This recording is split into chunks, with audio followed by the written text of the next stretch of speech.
Well, they can try all they want, but it's not going to make any difference when it comes to redistricting in the state of Missouri. Good morning. It is great to be here on a Thursday on KCMO Talk Radio 95.7 FM. Thank you to Paul Gallant for filling in yesterday. Just a brief day off. We'll get to more of that coming up here on KCMO. But we all know that Missouri is now at the center of the redistricting battle. The Missouri special session started on Wednesday. They will be tweaking the congressional map from 6 Republicans, 2 Democrats to 7-1. Right here in Kansas City, Emanuel Cleaver is going to lose his seat. But that didn't stop him yesterday from trying to file and delay the entire process with a lawsuit. The NAACP of Missouri sued to block the attempt to gerrymander the state's congressional map. Now, let's be clear. I've called it what it is. It's a gerrymander. What it is, though, is the Republicans playing the same game the Democrats have been playing in blue states for a long time. Do I love it? No, I don't. I'm not going to sit here and tell you this is like really great. Kansas City is a blue city. There will not be a Democrat representing Kansas City in Congress. That does seem weird based on the political makeup of this town. But the people who are gerrymandering Kansas City, Missouri city council maps, the people who are absolutely fine and never said a word about California, Illinois, and New York are suddenly squawking. They're suddenly very loud. They're suddenly very upset. And as far as I'm concerned, what's good for the goose is good for the gander here. And that's what we talked to Governor Mike Kehoe about the other day when he was on the show on Tuesday. So now what's going on is lawsuits are being filed to try to delay the process as much as possible. Emanuel Cleaver, our congressman, has to make it look like he's fighting this. But I promise you, it's not going to make a difference. This redistrict is going to happen in Missouri. I mean, I was talking to people last night down in Jefferson City, and they all said, Pete, this thing's a done deal. There's not going to be a lot of controversy around it. There's not going to be a lot of pushback against it by Republicans. It's going to happen. Trump called for it. Governor Kehoe announced the special session last week, and we're going to be off to the races. This will happen with very little drama in Jeff City. So then what do you have on the other side? All you've got is lawsuits. All you've got is trying to buy time. So this lawsuit yesterday filed in Cole County marks the first legal challenge aimed at halting the special legislative session. And there will be more lawsuits. I mean, I expect more lawsuits to come. But it's not going to make a difference. It might buy a little time, but that's it. That's one of the reasons they're not going for an 8-0 map, by the way. They're not going to touch St. Louis. And the reason they're not touching St. Louis is because you've got a majority-minority district there. So it does make sense that if you've got a majority-minority district and you try to slice that up, you'll have yourself some problems when it comes to lawsuits and legal challenges and things of that nature. That's not going to happen based on how this map is drawn up to slice up Kansas City. So that's why the legal stuff is going to be tossed out, is not going to make a difference. And then you're going to have like half a dozen Republicans think that they can be the next member of Congress here in this newly drawn 5th congressional district. And you're also going to have, I guarantee you this is coming, you're going to have a prominent Democrat or two from Kansas City make a run at it, even though it will be now a red-ish district. So keep an eye out on names like Curtis Gregory, state senator from up north who's been on the show before. Keep an eye out on people like John Patterson, Speaker of the House. Keep an eye out on people like, Jeff Coleman, state reps. So there will be people like that on the Republican side that come out. And then you could look at a name on the Democrat side like a Jason Kander. I'm hearing that name get floated out there. So I don't know if Emanuel Cleaver is going to make it. He keeps saying that he will be running for re-election even if this district does get carved up and it becomes a reddish district over a bluish district. But I'm also hearing from multiple sources that when this thing does get complete, Cleaver may just call it quits. Guy's going to be 81 years old next year. How much of this do you need? When do you say enough's enough? The guy's been representing the district for going on a couple of decades. Of course, mayor in Kansas City. I mean, when do you just hang him up and say, I'm done here? Go back to the car wash, Give me something to work with. Gosh. Now, in very important national news, I don't know if you saw this, but I woke up to this morning. The President of the United States is ready to give serious consideration to taking away Rosie O'Donnell's citizenship. No, yes, he writes here on Truth Social, she is a great American, and she is not a great American, excuse me, and in my opinion, incapable of being so. She's a real beauty. Now, let's be clear here. The president cannot revoke Rosie O'Donnell's citizenship, okay? Before people start calling in and freaking out and being like, Trump can't do it. No, he can't do this, okay? I'm with you. He can't do it. But the fact that he's able to bait people into defending Rosie O'Donnell as a great American is kind of the point here, isn't it? And, I'm sure Rosie's going to have a great TikTok video. I'm sure that she's going to look like total dog poop in the video. I'm sure that it's not going to be a sane video. She'll be talking to the squirrels in the background. It'll be, just the rantings and ravings of a lunatic. She'll look like Keith Olbermann after, he eats too much at dinner one night. Like, that's what it's going to be from Rosie O'Donnell, and it's going to be hysterical, and then we can come back and we can play that video tomorrow. All right? I'm predicting here on a Thursday that tomorrow we will have a Rosie O'Donnell video responding to the President of the United States, jokingly saying on Truth Social he wants to revoke her citizenship. Mark, are you going to take the other side of that bet, or do you think that video is coming as well? She's making a video, no doubt about that. All right. I was going to say your silence speaks volumes. I think the video's coming from Rosie. Now, as we sit here and get it rolling at 6:12 on a Thursday, I am broadcasting from New York City this morning at the Fox News headquarters. So we're seeing some of our friends on the radio side that you hear with regularity, top and bottom of the hour. The Dave Anthonys of the world, no relation to the great John Anthony back at KCMO. And a lot of the contributors and voices that you hear with regularity on 95.7 FM. So they all say hello to Kansas City. It is good to be here on a work trip of sorts, a conference that I'm here in town for. But I figured I'd come back, thank our Fox News friends as well for all they do for KCMO Talk Radio. And I'll tell you what, I've been wearing a suit here the last couple of days and walking around Manhattan, New York. And, man, my shins are killing me. I mean, I'm not a guy that likes to wear these dress shoes. My shins are on fire right now. I mean, get me back to just comfortable shoes and comfortable wear. You come here and you got to put on the suit and try to look halfway decent. And I'm going to come back with like shin splints. I mean, you're going to see a guy hobbling around Kansas City. And if you see that person who looks too young to be hobbling around town, that will be me after wearing dress shoes for 2 days in this town. You got to ice them. I got to ice my shins, my heels. I think I got blisters coming on the back of my heels. It's just not a good scene right now. But I'm going to power through. All right, I'm going to make it through. Those of you that wear suits every day, those of you that are wearing dress shoes every day, God bless you. I mean, my body's just not built for it anymore. Just don't have to do it. That's the beauty of radio, man. That's why I never wanted to be a part of TV anyway, because you got to look nice. And this is just way too much work as far as I'm concerned. Oh, my goodness. As we keep it rolling here on KCMO on a Thursday morning, coming up next, did you see the stock that absolutely soared after hours yesterday? And it ties into one of the biggest cultural moments of the year.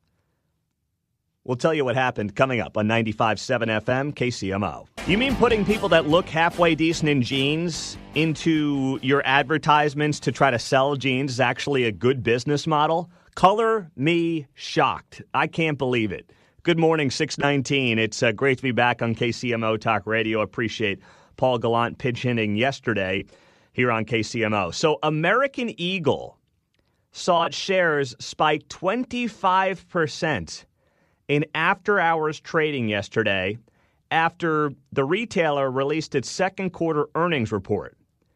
in which they touted the success of its ad campaign with actress Sydney Sweeney.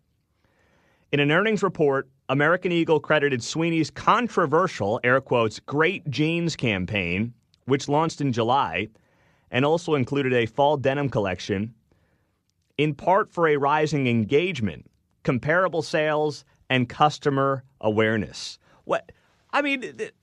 These C-suite folks at American Eagle are probably patting themselves on the back, but all they did was the most obvious and normal thing any C-suite folks would have done, like circa 1999 or even 2009. Wait, okay, we sell jeans. What should we do? Well, we should try to find someone who looks really good in jeans, put them in our jeans, and then try to sell those jeans. What? Real? Wait, what? Yeah. Oh, yeah. What a novel concept. What an incredible idea. Take someone who is attractive, put them in our jeans, and then sell those jeans. Boy, no one's done that in at least 6 years. Since the world went nuts during and after COVID, no one has ever thought of such a novel concept. Talk about a bombshell. I know, an absolute shocker of an idea. Who would have seen this coming? So the CEO, Jay Schottenstein, said here in a statement during yesterday's earnings call, the iconic fall denim campaign with Sydney Sweeney affirms we are the American jeans brand. We saw record-breaking new customer acquisition and brand awareness, cutting across age, demographics, and genders. Yes, that would make sense, wouldn't it? This should be a lesson for anybody who is at that level of really any company in America. Go woke, go broke. All you need to do is what has worked in American marketing for literally decades. And that is find people who others find attractive, and if you're selling clothing, you put them in your clothes. You know, it's funny, being here in New York City for the last couple of days for a work conference, you do get a lay of the land of course, something that is not relatable for the vast majority of America. You walk through here and you just get a feel for, obviously, a different world. Now, it's a world that I used to obviously live in and be accustomed to working here for 5 years, but it's not what we have in Kansas City. The way people look, the way they dress, what they're interested in, what they're doing, what their day-to-days look like, it's very different. And what every one of these C-suite folks should do is go out to real America. Like every quarter, if you were running a major corporation and you were trying to sell a product or a service to the masses, you should every single quarter spend a long weekend somewhere out in Americana. I don't care if it's with us in Kansas City. You can, we'd welcome you with open arms. But it can be anywhere.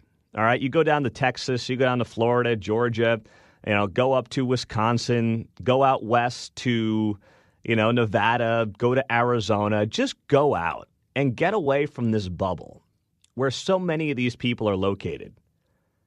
And just talk to people. Just listen to people. Just see how they go about their lives. And it's very different from what you experience here in New York City.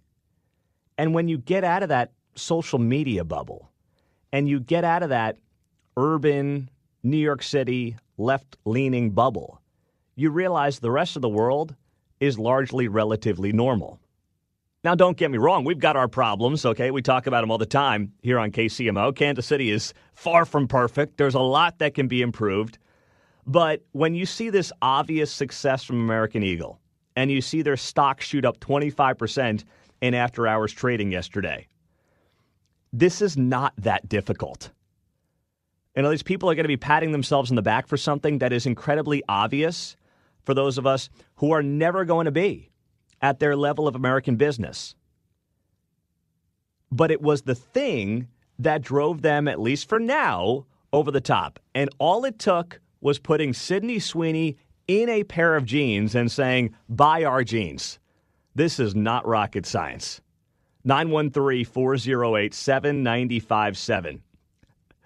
And that is also the text line as well. We appreciate you being here on KCMO. Pete, I just bought myself 3 pair of jeans for the upcoming fall season. Well, good for you. I mean, I've been an American Eagle jeans guy for a while.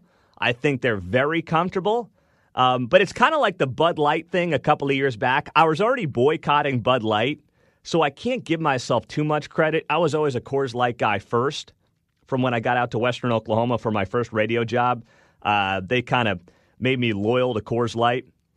And American Eagle, I was already buying American Eagle jeans, so I can't really say that I converted to American Eagle because of Sydney Sweeney. But once in a while, I find myself on the right side of trends or ahead of a trend. It's not normal, but once in a while, I find myself on that side, John. Oh, well, you know who also joined with American Eagle a couple of weeks ago? Who's that? Travis Kelce. Is that right, Mark? Yeah, he released a line a couple weeks ago, so I don't know if the Swifties are also helping boost numbers there or if it's all Sydney Sweeney. Ooh, I didn't see that. Yeah. Well, good. See, that's a big deal, too. So good on Kelce for latching onto a brand. Now, did he hook up with American Eagle after the Sydney Sweeney stuff went viral? I believe it was, just a little bit after that. But I'm sure they were in the works before that happened. Okay. Well, I was going to say, they took a lot of heat, obviously, from lefties. Yeah. And the fact that Kelce went ahead with it, he's come a long way from his Mr. Pfizer days. I'll give him that much. He has a cool new hat. You know I love hats. He's got a cool hat through American Eagle? Yeah, it's got a TK logo on it. He's been wearing it around lately. I saw it when they were getting on the plane yesterday to Brazil. Okay. All right. Good deal. Very cool. Well, good on Travis, man. All right, let's go to the phones. Mike is in Kansas City on KCMO. Go ahead, Mike. Yeah, you realize anytime you're selling any product, you're selling a fantasy, be it jeans or be a sports truck. And let's take it off jeans for a second. How many sports truck ads have you seen with fat, bald, middle-aged guys, driving around the trucks? Because the fat, bald, middle-aged guy does not want to see another fat, middle-aged guy. He wants to see a young, virile guy that's, sporty, weathered face and everything, driving his new sports truck. So when he's driving his sports truck, that's the mental image he wants to have of himself. Victoria's Secret's learned this situation a few years ago. The mom who's had 3 kids with a mom bod does not want to see another mom with a mom bod on there. She wants to see a 19-year-old, slender 19-year-old in there, because when she's wearing that outfit, that's what she wants to feel like. She wants to feel good about herself. And that's the whole thing that the woke left doesn't see. But the woke are all fat, ugly people anyway, so oops, sorry. You know what, Mike? I know you're getting recruited left and right for ads, for the latest, pickup trucks and the latest beer ads. I know that, they always decide between you and Travis Kelce, but I see your point. It's a good one, and Mike just keeps getting beaten out for some of those top advertisements. So hang in there, Mike. It's going to be okay. It's going to be all right, but your point is well taken. Coming up, why is J.D. Vance nuking media over an uncontroversial topic? We have the audio next. I'll take more of blowing up terrorists trying to bring drugs to America. I'm maybe a man on an island here, but I'm all in. Good morning. It is great to be back on KCMO Talk Radio 95.7 FM. Thank you to Paul Gallant for filling in yesterday, but we're back here on KCMO. So, if you didn't see the video a couple of nights ago, it's the last thing I shared on X, if you want to see it there, at Pete Mundo. And it is a drone video that the president shared on his social media of the U.S. military striking a speedboat at sea. Mm-hmm. It explodes, and it was, according to the president, 11 terrorists trying to smuggle drugs into the United States. I mean, what's there not to like about this, John? I know there was this hubbub, and I'm like, oh, here we go, a Maryland boat. Yeah. So, there's no mistaken identity. These people aren't out skiing, No, I just was laughing at myself. It started to annoy me because it insults your intelligence after a while. It does. It's like I'm reading the stories here the last couple of days, and Reuters writes, the U.S. military killed 11 people on Tuesday in a strike on a vessel from Venezuela allegedly carrying illegal narcotics. How about the U.S. military killed 11 drug dealers, 11 terrorists trying to import drugs to the United States to kill American citizens. That's how I would frame the story. But of course, when you're part of this, media conglomerate, this more mainstream media apparatus, you look at this and you say, well, I don't know about that. Exactly. We don't know for sure. Trump said it, so it can't possibly be true. Suddenly they all broke out with journalistic integrity. Oh, man. So, at a time when a message needs to be sent to the worst actors on the planet, and that's a big part of what this is, right? Sending a message to drug gangs in Venezuela, to those trying to get fentanyl across the U.S.-Mexico border. It's much more about message sending than it is anything else. Do I think that the Trump administration can truly block all the narcotics from coming into the U.S.? No, I don't. Because there's a lot of the stuff that comes through various ports. Because we have global trade, they are snuck in at various ports in the United States. And they're, snuck in through ways that seem legal on boats. And then, of course, they get into the United States. It's a very complex and highly sophisticated drug trade that is not largely done by guys riding speedboats in the Gulf of America. I almost called it something else, the Gulf of Mexico, but I corrected myself mid-thought. Nice. In the Gulf of America. All right? So that's not oftentimes how these drugs come into the United States. But still, I see value in the message here. I see value in the video being released here, where it's like, you know what? Here in the United States, where we have seen a record amount of Americans poisoned by fentanyl, that's led to 100,000 deaths per year in recent years in this country. Sending that message that maybe allows that drug dealer to think twice. It's not about, we're not saving that many lives. That's not the point here, okay? First off, saving one life in America is well worth it when you look at this epidemic we've been dealing with in recent years in this country that has hurt a lot of families here in Kansas City. It's making sure that the American people feel like their government is doing what is within their control to try to get the drug trafficking coming into this country somewhat under control. And yesterday, J.D. Vance was asked about this very story and this very issue, and here's what he had to say. On the Venezuela vessel strike, what legal authority were you guys working under, and will there be an after report on the strike? Well, I'm sure there's going to be an after report. I mean, the legal authority, and I want to talk about these kids, is that there are people who are bringing literal terrorists who are bringing deadly drugs into our country, and the President of the United States ran on a promise of stopping this poison from coming into our country. Another question? Good for J.D. Vance. That's it.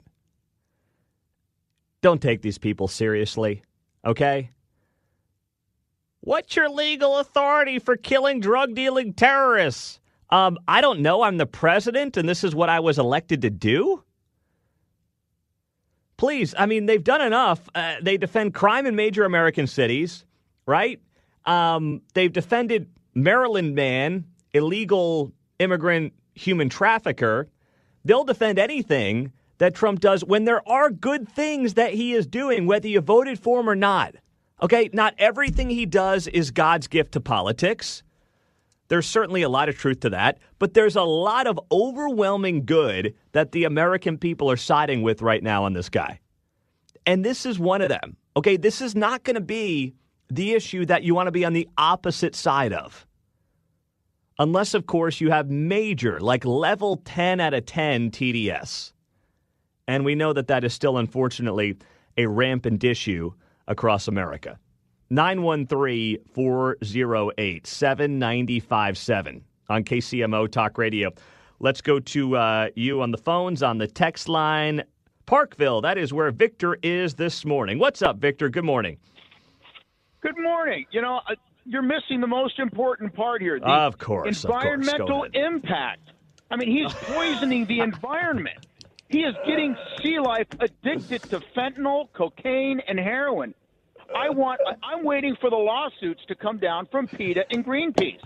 What is this man thinking of?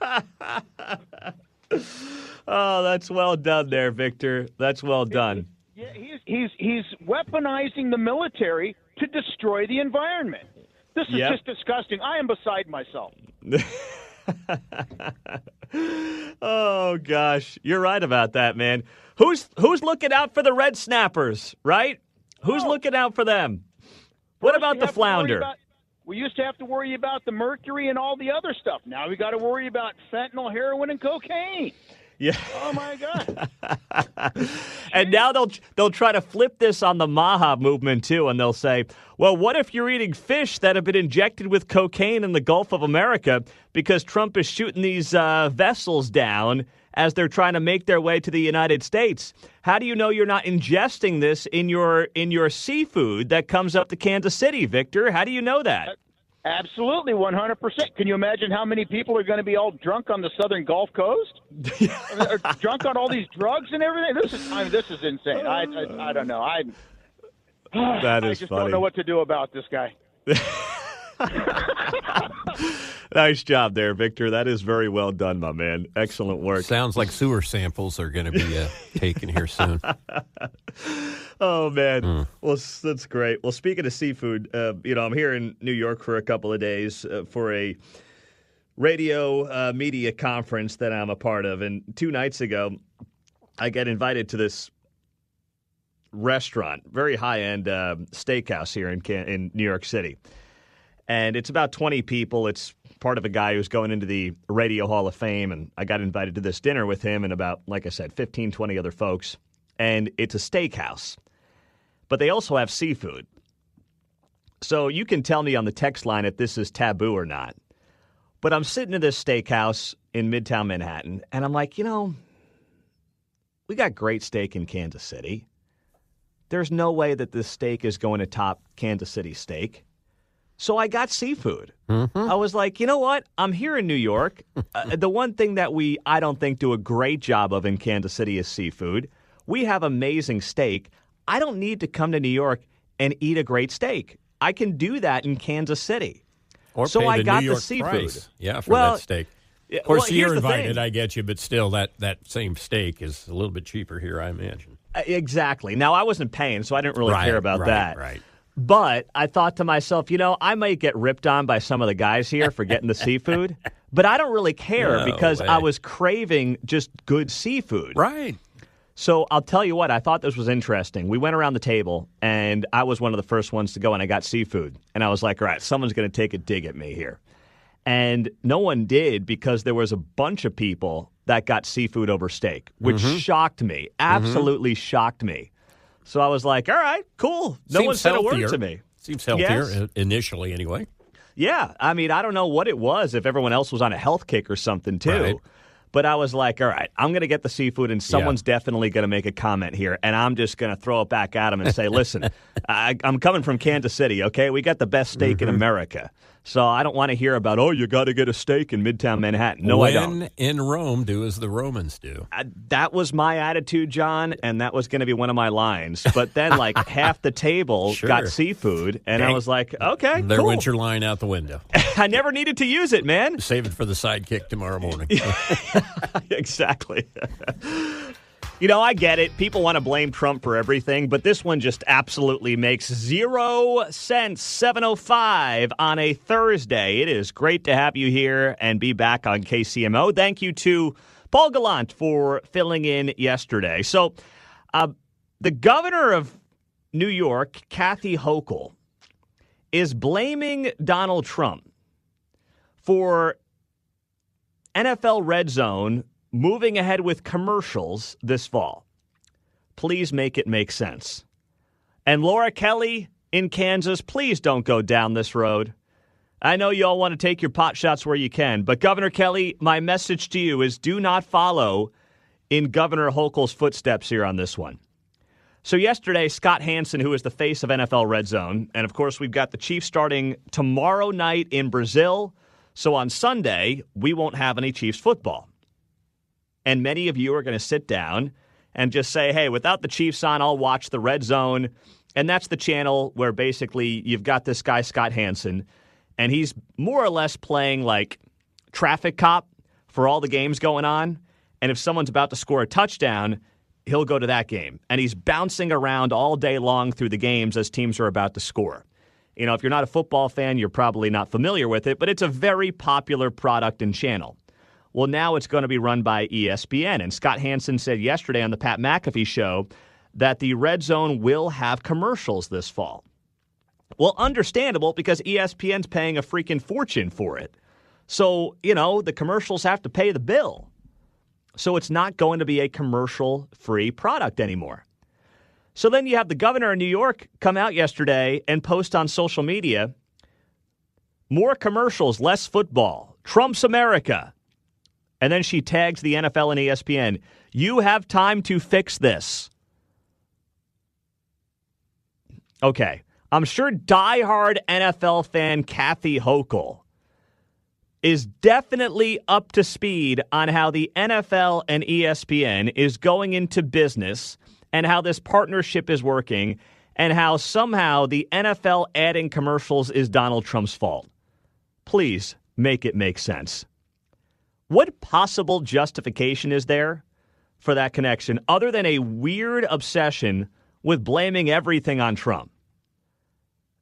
It is pure Trump derangement syndrome at its absolute finest. Now, maybe she's joking, John, but something tells me this is not a joke. Not joking.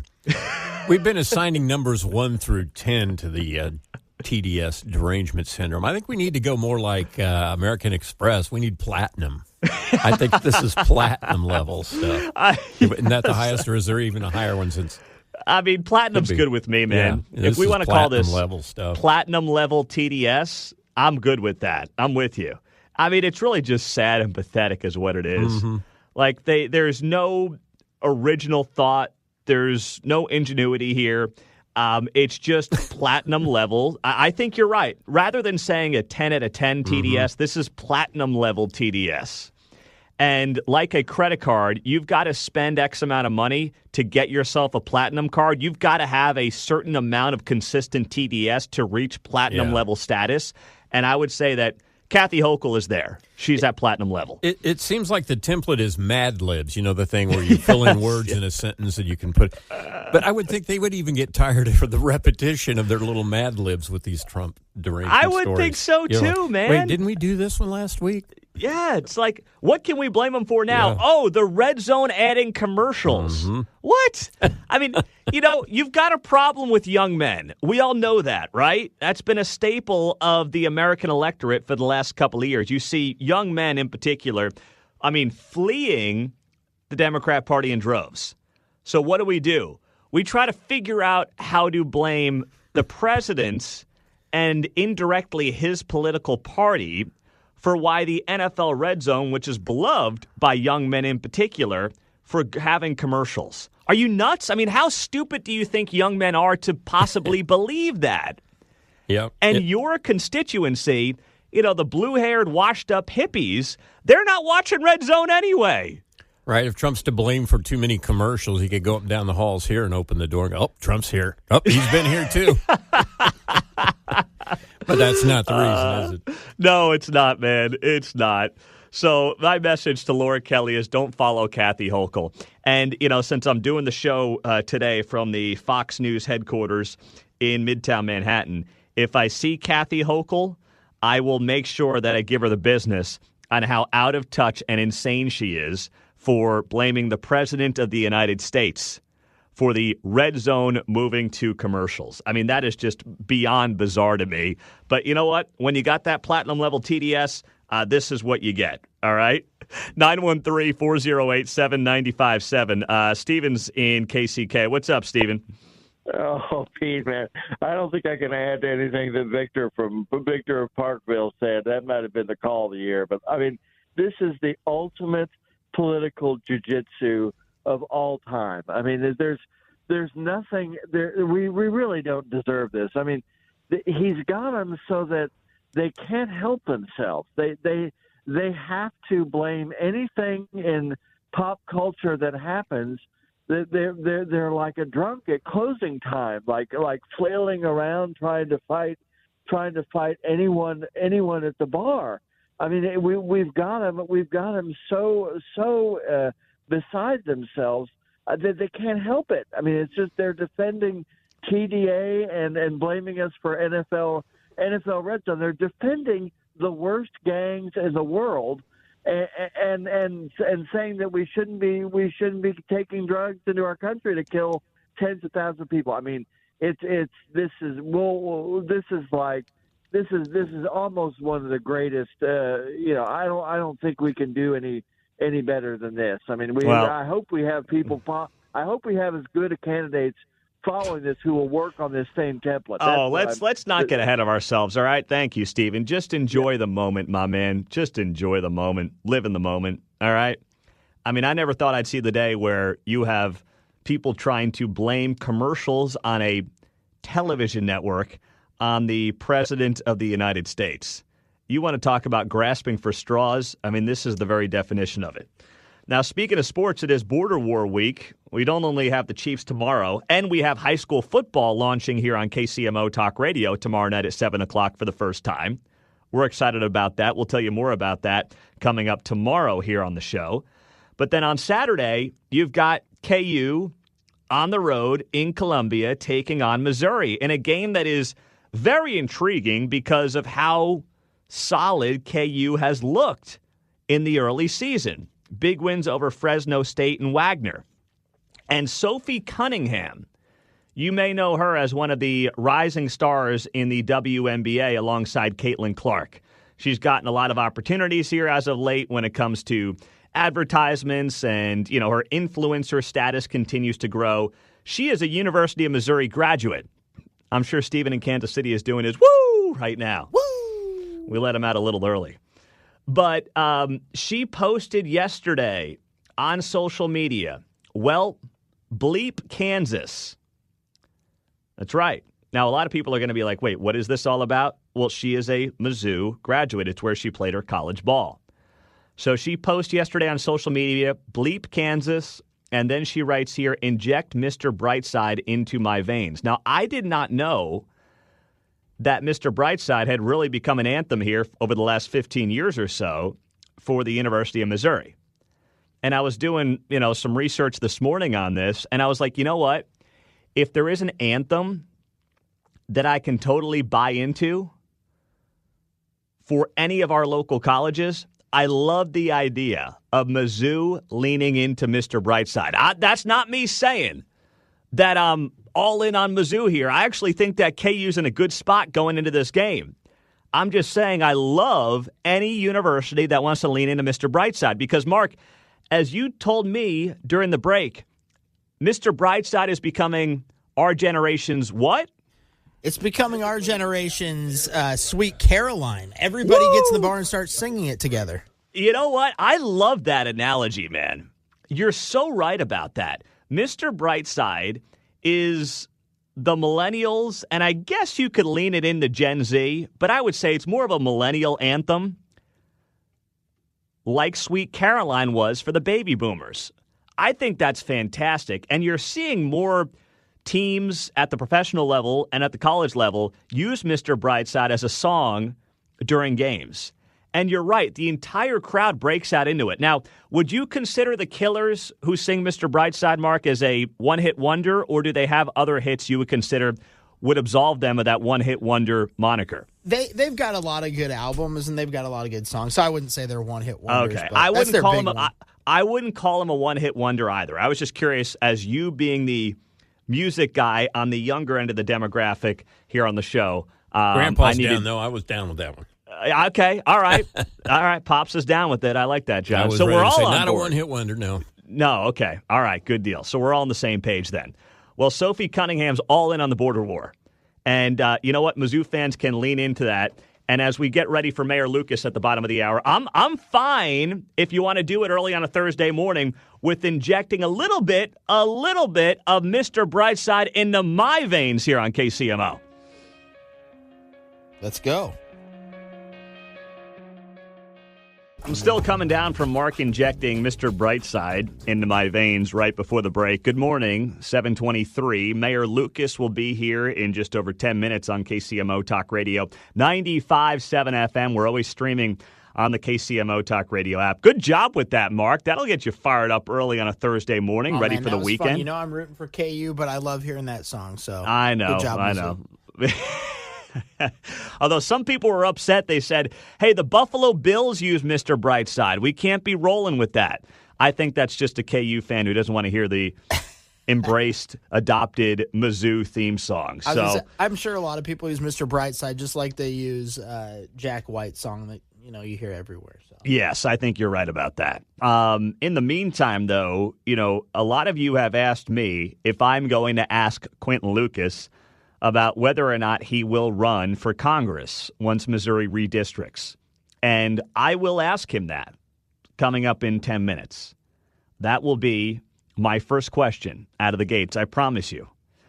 But there's another name to watch when Missouri does wrap up its redistricting, because what I believe is going to happen, based on what people have told me in the know, is that Emmanuel Cleaver, when all is said and done, is not going to run for re-election. He's not going to want to travel out to mid-Missouri at 80, 81 years old and try to basically run a campaign that is different from anything he's ever had to do during his 2 decades in Congress. Emmanuel Cleaver going to ask for people's votes in mid-Missouri at 80 years old is not something that is on his to-do list and not something he has any interest in having to do. So they'll try to fight this thing in court. Yesterday, the NAACP filed a lawsuit against Missouri's plans to redistrict, but it will not go anywhere. We all know what's being played here. Yes, it's gerrymandering, but it's happening. And Kansas City did it to some degree when it redistricted the city council districts a couple of years back. We all know about what other states have done as well. So it's obvious what's going on, but it's very difficult if you're on the other side to complain about it based on what Kansas City has done, based on what other blue states has done, and now you've got Missouri just saying, we're going to play that same game. I'm not saying it's right. It's politics. So I don't believe that Quentin Lucas will ultimately run here next year for this congressional seat, because the Democrat that I keep hearing about is Jason Kander. Of course, many of you will be familiar with Jason Kander and, what he's run for. He almost beat Roy Blunt a bunch of years ago in the U.S. Senate race. He's held statewide office. He ran for mayor back in 2019 for like a hot minute. He was in the race, then he dropped out. And then he's been in the podcast game, and, he does help veterans, which is a great thing that he does. But he's apparently going to be the Democrats' best hope for potentially flipping holding on to the 5th congressional district as a Democrat district in Missouri. The district, though, will not just be Kansas City, right? It will include Republican parts of the state of Missouri. It will include parts of mid-Missouri, where Jason Kander is going to have to go out and basically sell the Democrat brand to folks in mid-Missouri, which is going to be tougher to do than I think he realizes. But it doesn't mean he's not going to try.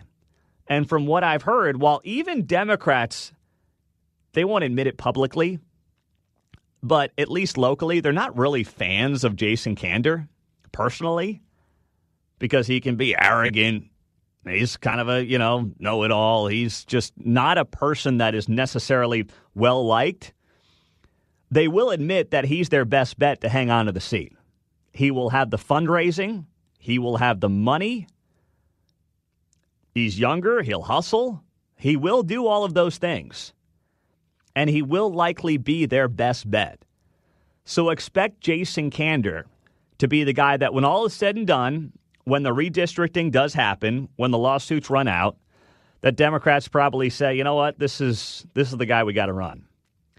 And Emmanuel Cleaver, I believe, my prediction is, will eventually bow out, will step aside, will retire, will see the writing on the wall, and they will go all in on someone like a Jason Kander. We've got some new economic data to share with you. 8:05, good morning. It is great to have you here on KCMO Talk Radio. So It's not awful news, but it's not the best news. Private payrolls increased by just 54,000 in August, according to data from the processing firm ADP. That was announced late last hour. So this news is breaking. The forecast was for 75,000 from economists. So it comes in about 20,000 below expectations. And it also marks a slowdown from the 106,000 seen in the prior month. So you're seeing a slowing of the labor market. It's not a shock. This is what we've seen the last couple of months, especially with the revisions trending downward. What does this mean, though? What it means is that the Fed is all but certain to cut interest rates coming up here in a couple of weeks. Now, this is what many economists and a lot of people in the markets expected to happen anyway. But if there was going to be like an icing on the cake moment, this news is it this morning. Because one of the things that Jerome Powell has leaned into, he's, of course, the Fed chair that Trump is trying to get blown out, is that, well, we're going to cut rates a hair because we're seeing a softening in the labor market. And, that's understandable. And I think he's trying to figure out this balancing act where he has basically Trump satisfied with some rate cuts, but he also doesn't leave rates too high if there is truly a softening of the economy. So I get it. I understand what he's trying to do here, and it's pretty obvious what he's trying to do here. The question is that the right move to cut rates when inflation is still being sticky, is still a little bit too high? Not a little bit too high. Frankly, it's 50% too high. We're riding inflation at about 3%, and the Fed's target for years was 2%. So you might say, well, 3.2, what's the big deal? Well, it's a big deal because it's 50% above their target of 2%, right? Look at it from a percentage perspective, not simply, the perspective of, 3 versus 2. If you're riding 3% annual inflation, I mean, that is something that is going to hurt most Americans, because the only way to beat that for most people is going to be through investments in the markets. You're going to have to rely on basically the stock market to beat those 3% expectations, so your money is growing at a faster rate than you're losing it based on inflation. And, with a lot of working people not heavily invested in the markets, that's going to hurt folks in a major way. So the fear here is still stagflation. And stagflation is basically when you have higher inflation than what you ideally want, combined with slower economic growth. And then you also potentially have high unemployment occurring simultaneously. So I'm not saying that the high unemployment thing is happening, but you certainly aren't having that job growth that you need, because the problem then is that fighting inflation becomes very difficult. Because you're cutting rates here to try to spark the economy a little bit, but inflation is still sticky, so inflation could tick up towards 4%, and that's definitely not what you want to have happen, right? You cut rates hoping that people spend more money and go out there and, buy that new car at Volkswagen Lease Summit, go finally buy that home with hopefully mortgage rates coming down, although that has happened a bit here as of late. You're trying to basically spur, somewhat artificially, economic growth. But when you already have inflation being kind of sticky, that could only make inflation worse. So, there definitely are some issues here. And something else that's been wildly overlooked that I saw yesterday that didn't get a lot of news, but probably should. Right now, the delinquency rate on commercial-backed securities for office space surged 62 basis points in August. Now, what does that mean? That means that we are above the post-2008 peak of delinquency rates for commercial mortgage-backed securities. Now, why is this happening? Well, in the wake of COVID, obviously office space is not nearly as desirable as it used to be.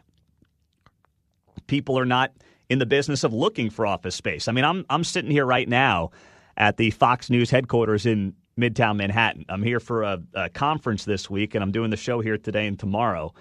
And it's amazing. Even for Midtown Manhattan, Times Square, all this stuff right around the corner, there's a lot of like signs that you see just walking around where they're basically begging people to rent space in this city, in like some of the most prime real estate in the world.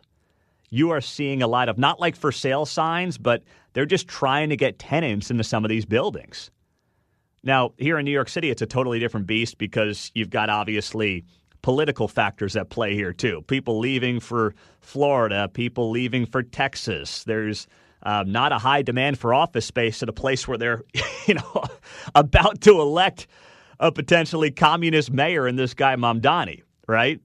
So there's other factors at play here where I'm doing the show from this week, but it's something that you're seeing happen all around the country. So it's just something to watch as we start the 8 o'clock hour here on KCMO Talk Radio. Now, back here in Kansas City, you're seeing this. The NAACP filed a lawsuit yesterday along with 2 Missouri residents, Patricia Jones from Kansas City and Tracy Wilson-Kleekamp from Columbia. And they named defendants of 4 Republican statewide officials and lawmakers, including Missouri Governor Mike Kehoe and House Speaker Jonathan Patterson from Lee Summit. And they're fighting the redistricting effort that is going to come for Missouri. It's happening. The lawsuits will be filed. They will likely lose in court. This stuff will get expedited, but it's the only tool really in the toolbox for those that do not want to see Missouri redistrict. It's the only thing they can really latch onto at this point, and that's lawsuits. And I think deep down, the people filing these lawsuits know it's not going to go anywhere. They know that they don't really have a leg to stand on, and this will end up going through, and this will end up happening. But they got to act like they're fighting. They have to be able to sit there and say, yeah, we're doing what we can, knowing full well it's not going to go anywhere. Doesn't mean they shouldn't try. They have every right to do this from a legal perspective. I'm just telling you, you're going to see the headlines. The Kansas City Star ran this yesterday as its lead story. It doesn't mean anything. It will not go anywhere. It will not stop the Missouri legislature from redistricting in this special session, which is all but a done deal that it happens. So the more intriguing part is who ends up running. There will be a lot of Republicans with big ambitions who want to go to D.C. and do all that nonsense and, get themselves involved in the Washington, D.C. food fight for their egos and whatnot.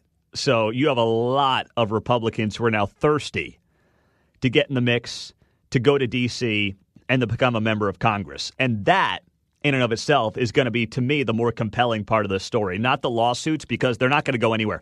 No matter what the Star, no matter what national panhandler radio here in town tries to tell you, they will try to give their fans some hope, but it's all false hope. It means nothing. So, it's funny because as I sit here in New York City for this conference I'm doing this week, with radio people, and John's done these over the years, I'm sure, on the music side, and it's good. It's invigorating. You get some new ideas, and people always have some good stuff. Saw Glenn Beck yesterday. Saw Scott Jennings from CNN, who's now doing a radio show as well. So there's a lot of smart people here with really good ideas. But it's always interesting to talk to people after the fact and just kind of be in that happy hour setting and seeing what people are doing and what their interests are.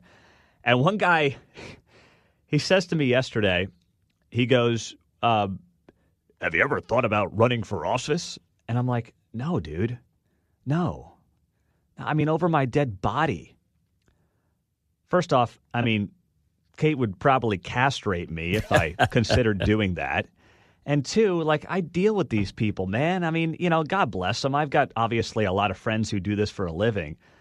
But do you know how many phonies you have to deal with? How many just fake people driven by all the wrong things decide to run for office on both sides of the political aisle? Do you know how much I am uninterested in doing that? And these people ask it to you, and they're taken aback by the answer. It's I like doing this. I like talking to people. I like conversing with people, having fun on the air.